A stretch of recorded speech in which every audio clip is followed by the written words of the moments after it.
Welcome po dito sa ating channel ang Biyahe y Comida. August 11, 2026. Andrea Brillantes on Panky Capistrano, tinanggap niya ako. Andrea, masayang masaya sa suporta ni Panky Capistrano. Lumipad patungong Italy ang buong team ng A Secret in Prague para kunan ang ilang mahahalagang eksena ng kanilang teleserye. Ayon kay Andrea Brillantes, naging mas close ang buong cast dahil sa kanilang mga taping sa ibang bansa, kabilang ang Prague, Hong Kong, at ngayon ay Italy. Bukod sa international taping, ikinatuwa rin ni Andrea ang mga action scenes na ginagawa niya sa serye. Kahit wala siyang gaanong training sa martial arts, enjoy siya sa mga stunt at eksenang may santukan.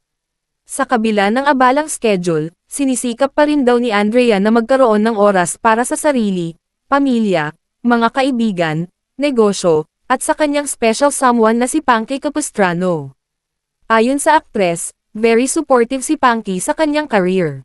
Ipinakilala na rin siya ng basketball player sa kanyang pamilya at naging close na rin umano siya sa mga ito. Hindi rin daw siya naaapektuhan sa mga komento at intriga ng netizens tungkol sa kanilang relasyon. Para kay Andrea, mas mahalaga kung ano ang alam niyang totoo at kung ano ang nakikita ng Diyos. Pagdating naman sa kanyang career, sinabi ni Andrea na hindi siya pinapakialaman ni Panky sa mga proyektong tinatanggap niya. Aniya, nakilala siya ng nobyo bilang isang artista at tinanggap nito kung ano ang trabaho niya.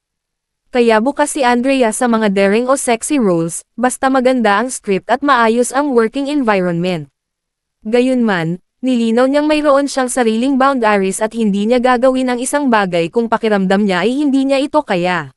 Script is good at maganda yung environment, kasundo ko lahat, go. Kahit hindi ko kasundo, go. So maganda yung script, go.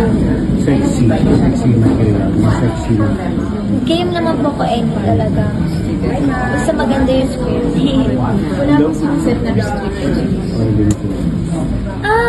Meron naman po akong boundaries. Kapag feeling ko hindi ko kaya, hindi ko naman gagawin. Pero, yeah, ikaw may boundaries. May yung special someone na wala siya mga restrictions sa'yo. Supportive lang siya. Parang wala naman po. So, wala siyang sinasabi. Wala naman. So, nice, no? Hindi ko maintindihan naman po niya at the end of the day. Kasi magkaiba po eh. Na-meet niya po kasi ako. Eto na yung asawa ko. Eto na ako matagal na. Siguro iba po siyang discussion kung nag-meet kami tapos saka ko palang gagawin. Iba po siya na-meet niya ako. Eto na. So tinanggap niya ako. Eto na. At yan ang ating latest showbiz chika update for today. Please like and share ang video at huwag kalimutan mag-subscribe.